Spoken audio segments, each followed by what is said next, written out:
Hello everyone. तो आज की वीडियो में सीखेंगे दो पूर्णांकों का योग धनात्मक पूर्णांक हो और पहला पूर्णांक ऋणात्मक पूर्णांक हो तो दूसरा पूर्णांक क्या होगा यह निकालना इस वीडियो में ही सीखेंगे।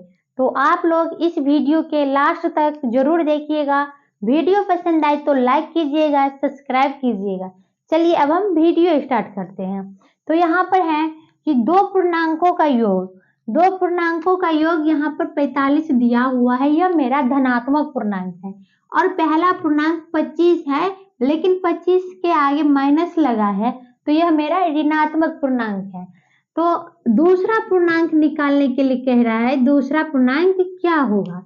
तो बहुत ही इजी है, यहाँ पर लिखेंगे चूंकि दो पूर्णांकों का योग कितना है, दो पूर्णांकों का योग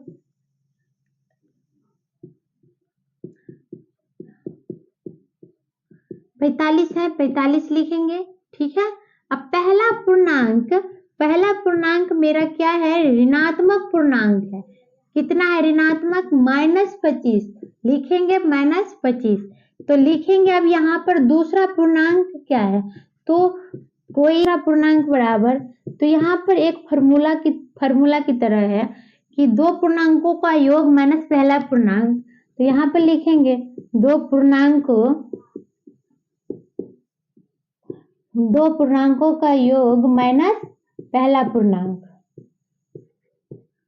यह फॉर्मूला है, इस फॉर्मूला को याद कीजिएगा, लेकिन याद ही रहता है, ज्यादातर याद करने की जरूरत नहीं, याद रहता ही रहता है, आसान है। फॉर्मूला इसी में है, दो पूर्णांकों का योग है, पहला पूर्णांक भी दिया हुआ है तो दूसरा पूर्णांक योग में से पहला पूर्णांक घटाना है, हो गया। तो यहाँ पर योग कितना है, 45 है। अब क्या है कि दूसरा पूर्णांक, पहला पूर्णांक मांग रहा है तो पहला पूर्णांक कितना है, यहाँ पर मेरा 25 है, 25 मेरा माइनस में है।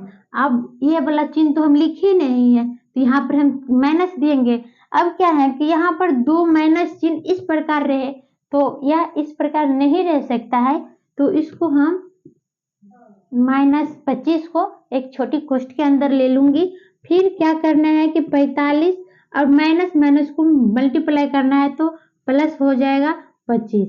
अब क्या करना है, 45 और 25 को जोड़ के कितना होगा, 70 आएगा। तो 70 यह मेरा दूसरा पूर्णांक जोड़ के आ गया है।